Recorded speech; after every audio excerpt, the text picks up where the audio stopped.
Patricia enters a marriage hoping for a fairy tale ending but finds herself trapped in a nightmare orchestrated by her cruel mother-in-law, Linda, and enabled by her indifferent husband, James.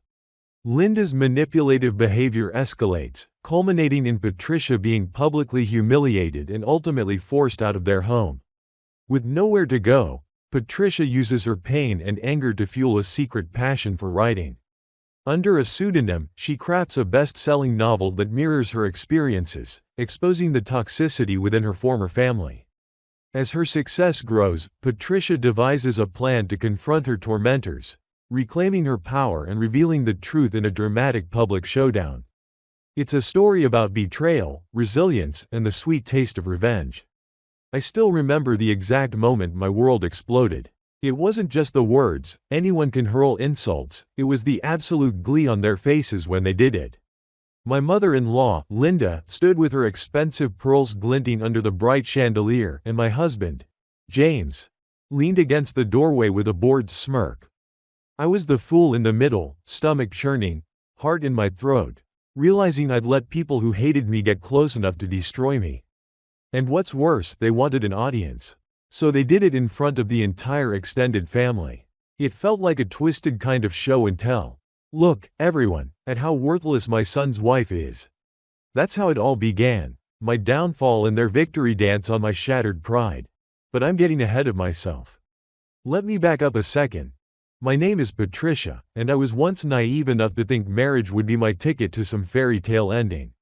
I was 29 when I met James, and I thought I'd found someone who saw me, really saw me. He was smooth in all the ways I wasn't, confident and charming to a fault. I was this hopeful woman looking for acceptance, and he gave me just enough warmth to keep me chasing him. The man was like a bright lamp in a dark room. I was the moth, ignoring the searing heat that would inevitably burn my wings. When we first got serious, everyone told me, "Be careful with that family." I should have listened. Linda was known for her refined cruelty. She smiled like a gracious hostess, but the second she saw a weakness, she pounced. She found out I came from a working-class background, and from that day on, I became her personal punching bag. She would corner me at gatherings, poke at my insecurities, hint at how unrefined I was, how inappropriate my clothes looked, how my laugh was just a bit too loud. In James, he would stand there, sometimes laughing with her, sometimes offering a half-hearted, "Okay, Mom, that's enough." But it was never enough. It was only ever a prelude to more. In the early days, I tried to brush it off.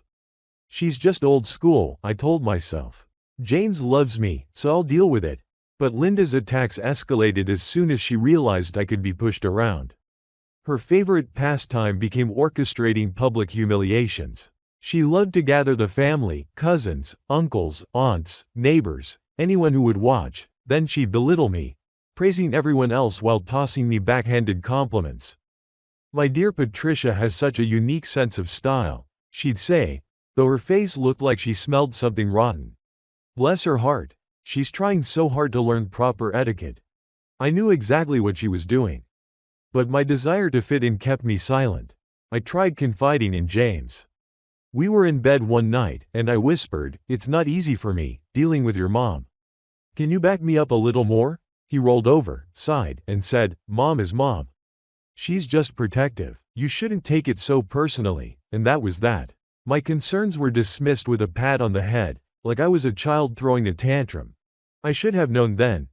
But when you think you're in love, you swallow a lot of garbage, hoping tomorrow will be better. Eventually, tomorrow got worse. A lot worse. It started when Linda decided to renew her wedding vows with James's father, a grand event at their estate where everyone who was anyone would attend. She put me in charge of seating arrangements, claiming she trusted my fresh perspective. I spent weeks planning them out meticulously, color-coding names, making sure no one was stuck with exes or people they despised. On the day of the vow renewal, she publicly announced that I'd screwed everything up. I gave Patricia one simple task, and look, everyone is mismatched. Some people don't even have seats. Family and friends glared at me. I stood there, stuttering, trying to show my carefully organized list, but no one listened. Linda's voice boomed over mine, proclaiming that I must have done it on purpose. She threw me right under the bus. And everyone believed her. James, my supposed partner in life, never disputed it. Instead, he sighed and said something vague like, "Let's just fix the problem and move on," as if I had, in fact, caused it. And when I tried to defend myself to him privately, he just shrugged and said, "They're my parents, Patricia. I can't stand up to them for every little thing." My face felt hot. I couldn't decide if I was more hurt by Linda's sabotage or by James's indifference. I think that was when a sliver of rage started festering inside me. I'd never liked confrontation, but something snapped in me that day. As people laughed at my apparent incompetence, I had this sudden clarity: they were never going to respect me. Never going to see me as more than a punching bag, unless I made them. But I wasn't sure how. I was living in their home by then, having moved in after the wedding to save money while we searched for a place of our own. That search never quite happened, courtesy of Linda's manipulations, and I was too meek, too proud, or maybe too desperate to be part of the family to stand up for myself and demand better. Things got darker a few months later. I'd been working as a receptionist at a local design firm, trying to climb my way up. I was good at my job, well liked, even, but one morning, my boss called me in and said, "I'm sorry, Patricia, but we have to let you go." He looked genuinely uncomfortable, and I could tell there was something he wasn't saying. Later, a coworker slipped me a note that read, "Heard Linda blacklisted you with the partners." Sorry, I nearly lost my mind. She'd basically destroyed my livelihood. I confronted her, shaking with rage. And she smiled, swirling her tea like an aristocrat in a period drama. "Maybe if you were more competent, you wouldn't have to rely on us," she said, her voice dripping with condescension. "You can't expect to live off my son forever." In that moment my face burned with shame and I realized she wanted me to run. She wanted to force me out, humiliate me to the point I just vanished from James's life that night. Though I approached James again, tears in my eyes, practically begging him to understand what his mother was doing, he just looked at me like I was some puzzle he was too tired to solve and said, "You overreacting. My mother has no reason to ruin your job. Stop looking for excuses." He left the room, leaving me crumpled on the bed, a wave of helplessness washing over me. With no job and no savings, I was stuck in their mansion, reliant on them for food and a roof. My own family lived states away and they weren't particularly wealthy or supportive. I'd never felt more alone. Every meal was a silent standoff, Linda occasionally dropping a snide remark about job applications or the shame of living off her generosity. I'd open my mouth to argue, then catch James's cold stare. He might have loved me once, or maybe I just wanted to believe he did. By then he'd made it clear whose side he was on. Then came the ultimate blow. They orchestrated a very public betrayal, one that still haunts my nightmares. It was a Sunday brunch, a fancy tradition Linda held to show off her wealth and social connections. A table full of people, extended family, old friends, new acquaintances. I was forced to stand there awkwardly smiling as Linda told everyone I was being voluntarily separated from James. Her words, not mine. I froze. James looked away, feigning a fascination with the flowers on the table. People started murmuring confusion, embarrassment, maybe even pity. Then Linda hammered the final nail. "She's leaving our home today. We'll make sure she lands on her feet." Of course I was blindsided, my cheeks blazing. This was her show of generosity, a twisted PR move to paint herself as the benevolent mother-in-law, giving me a parting gift while actually discarding me in front of everyone. When I looked at James, he shrugged, then quietly mumbled, "Sorry, Patricia." That was it. 20 little letters, 2 words that carried not an ounce of genuine remorse. Before I knew it, Linda had arranged for someone to pack up my things. My suitcases were waiting by the door and the crowd parted like the Red Sea. As I staggered out, I felt eyes on my back, judging me or maybe pitying me, but not one of them spoke up in my defense. I walked out onto the driveway, tears threatening to spill, and realized I literally had nowhere to go. They had effectively severed me from the only life I'd known for years. I texted a friend who let me crash on her couch that night. I wept until my eyes felt raw, but then something in me hardened. My sorrow congealed into anger, a burning determination that whispered in my ear, "They want you gone. Broken and forgotten. Don't give them the satisfaction." In the days that followed, I discovered an unexpected ally. My old coworker Tricia reached out. She said she knew about Linda's sabotage and she wanted to help me. We met at a little cafe and I told her everything. She suggested I try freelance writing. She'd seen me dabble in short stories before. My mind went into overdrive. I remembered how Linda used to insult my writing hobby, calling it unproductive daydreaming. Well, maybe it was time to turn daydreaming into something profitable, but I needed a plan, a big plan, one that that would not only help me become a ghostwriter for some bigger names, turning out content that soared in popularity. Late nights bled into early mornings as I worked tirelessly, fueled by caffeine and the memory of Linda's smug grin. The words poured out laced with raw emotion, and then it happened. One of my short stories went viral on social media. It caught the attention of a small publisher who reached out asking if I had more. I did. Oh, did I ever? I had an entire novel's worth of rage, heartbreak, and vengeful triumph swirling in my head. That novel became my obsession. It was a fictionalized version of my life in that mansion, complete with a domineering mother-in-law character who manipulated everyone and a weak-willed husband who watched from the sidelines. I poured every humiliating incident into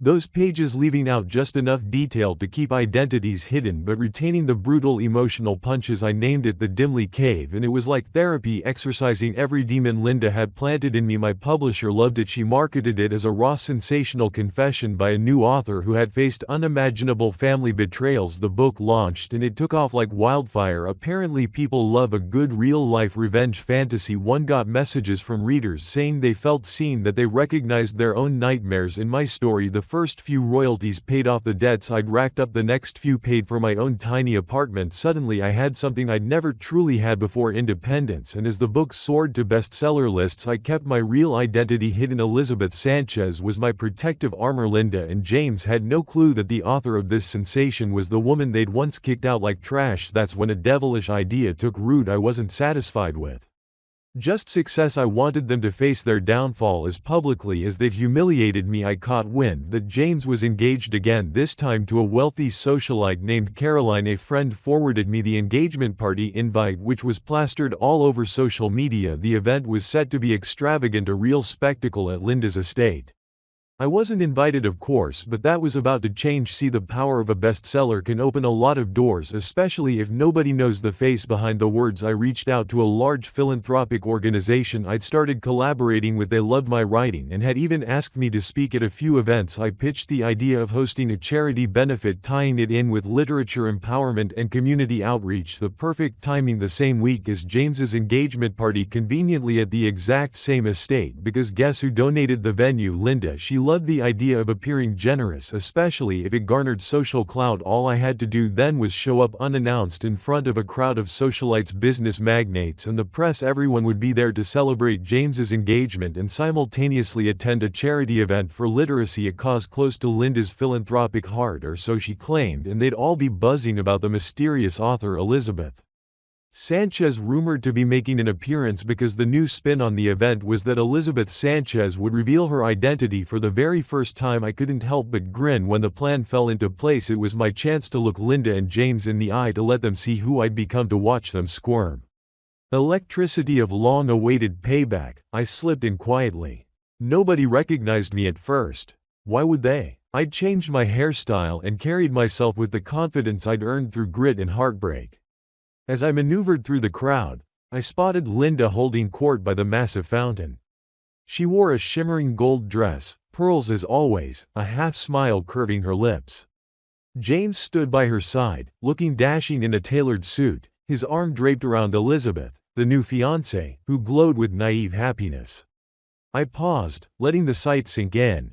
There they were, the two people who once orchestrated my downfall, completely oblivious to my presence, so sure they were untouchable in their realm of wealth and influence.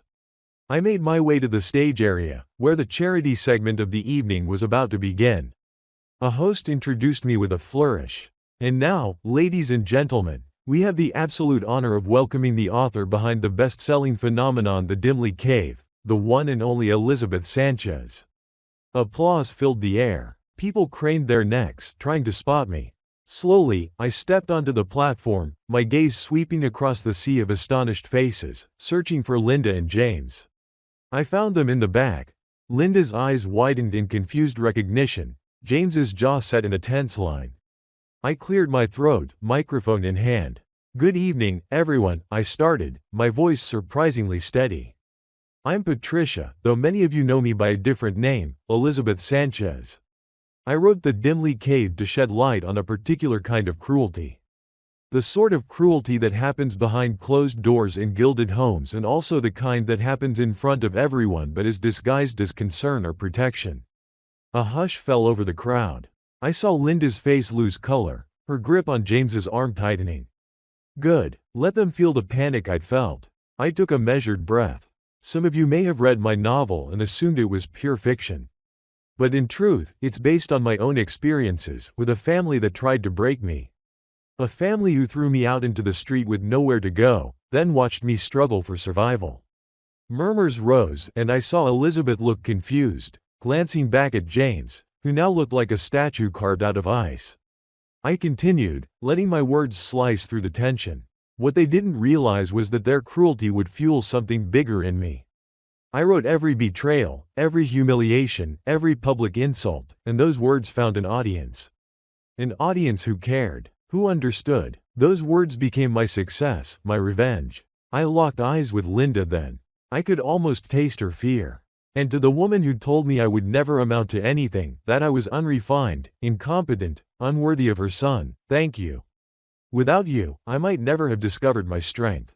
A stunned silence held the crowd captive. Then, someone started clapping. Slowly, it built, echoing through the estate. Some guests looked scandalized, some enthralled, but nobody looked away. This was the train wreck people couldn't tear their eyes from, and I was the conductor. I wasn't done. I gestured to a large monitor behind me. I'd like to show you something. Thanks to the success of the Dimly Cave and my subsequent projects, I've been able to partner with this wonderful charity. Tonight, we're funding the creation of new libraries and community centers in underprivileged neighborhoods. And guess who donated the space for this evening's event? I gave Linda a pointed smile. That's right, it's the same family that tried to destroy me. Isn't life funny that way? A ripple of laughter, nervous and excited, swept through the audience. I could almost hear Linda's pulse pounding from across the courtyard. She must have been dying inside. James's face was an unreadable mask, but I noticed his mouth was slightly open, like he was on the verge of saying something, but no words came out. I lowered the microphone, stepping away as applause roared again. People started swarming me, offering congratulations, compliments, or simply gawking. I felt a triumphant roar in my veins, one that years ago I'd never have believed possible. I had just publicly eviscerated the people who once destroyed me, on their own turf, no less. And to top it off, I was turning that vile history into something good for others. That was the real kicker. Not only had I won, I was doing it with purpose. I was rewriting my narrative in front of the very crowd that had once witnessed my humiliation. Eventually, Linda broke through the onlookers and grabbed my arm, nails digging into my skin like talons. "How dare you," she hissed, her face twisted in rage. She glanced around, keeping her voice low to avoid a scene. But the scene had already happened, and we both knew it. "You think you can just come in here, tarnish our name, and walk away victorious?" I calmly pried her hand off my arm. "I don't think it, I know it," I said. "And I'm done letting you bully me. If you have any doubts about how much power I hold now, I suggest you step onto that stage and survey the crowd that's here to see me." She looked at me like she wanted to strangle me. "Oh, and Linda," I added, leaning in so only she could hear. "Try not to spread any more lies about me. I have a platform now, remember? One word from me, and your circle will know exactly how you manipulated the people in your life." She huffed, chest heaving, rage contorting her features into something almost animalistic. But she didn't refute it. She just spat, "You'll regret this," before turning on her heel and marching away. I almost laughed at the predictability of the threat. I'll regret this? Hardly. My only regret was not doing it sooner. Moments later, James slipped out from behind a column, his face pale. "Why did you do this?" he asked, voice trembling with a mix of anger and disbelief. "You could have just left us alone, moved on with your life." I stared at the man I once believed I loved. "You don't get to ask me that. Not after the way you stood by and watched your mother tear me apart, or did you forget you helped pack my bags? You let her humiliate me in front of the entire family. You could have stopped it, but you didn't." James swallowed hard, glancing around to see if anyone was watching. "I didn't think it would go that far. You know how Mom is. She gets possessive." I gave a hollow laugh. "And you let her treat me like garbage for years. You were supposed to be my partner. Instead, you chose her side every single time. You made your bed, James, now you get to lie in it." His mouth opened, closed, then opened again. But he didn't finish the sentence. Maybe he wanted to say sorry. Maybe he wanted to get angry. It didn't matter. I was done waiting for him to be the man he pretended to be. I walked away without another word, leaving him standing there in the shadows, overshadowed by my accomplishments. My heart was pounding so hard I thought I might faint, but it was an exhilarating pulse, a sign of life I hadn't felt in so long.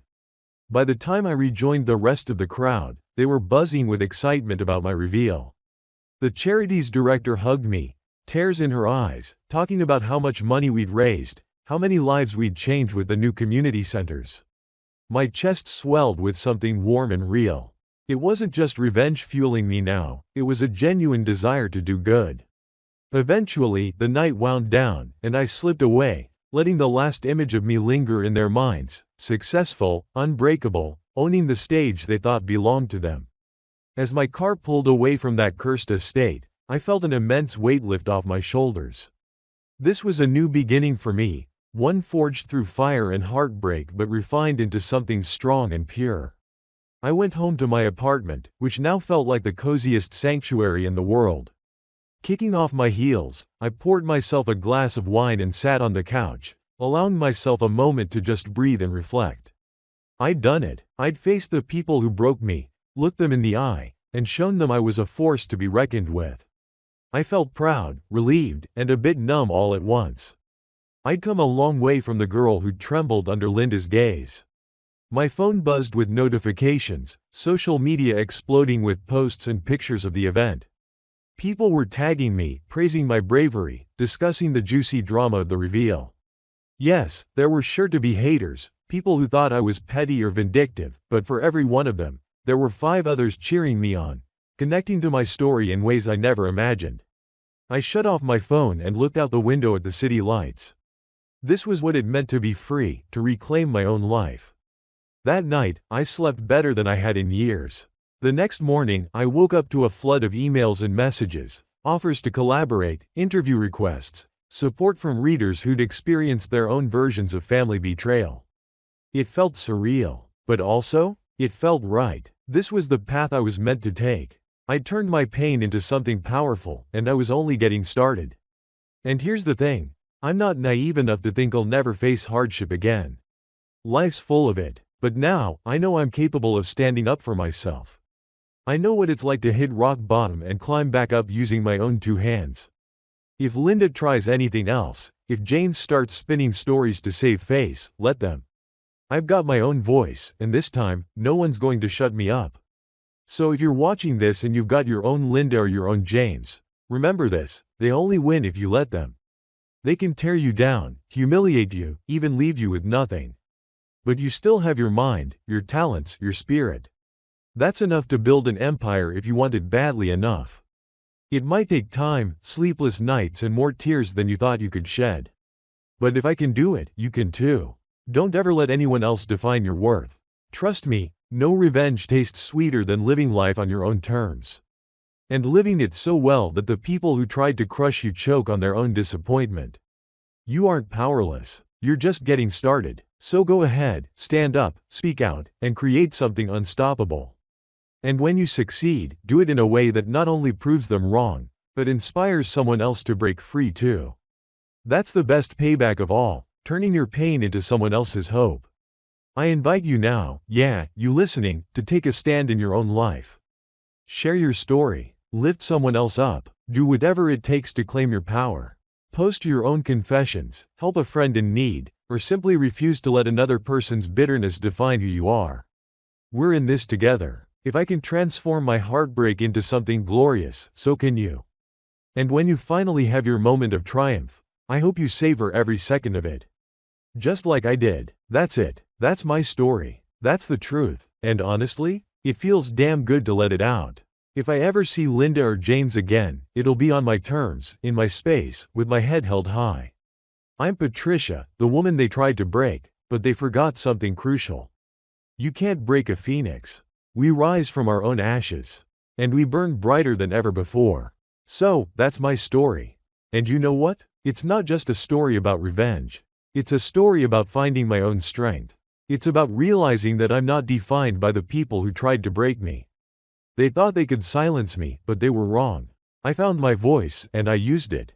I turned my pain into power, my heartbreak into hope, not just for myself, but for others too.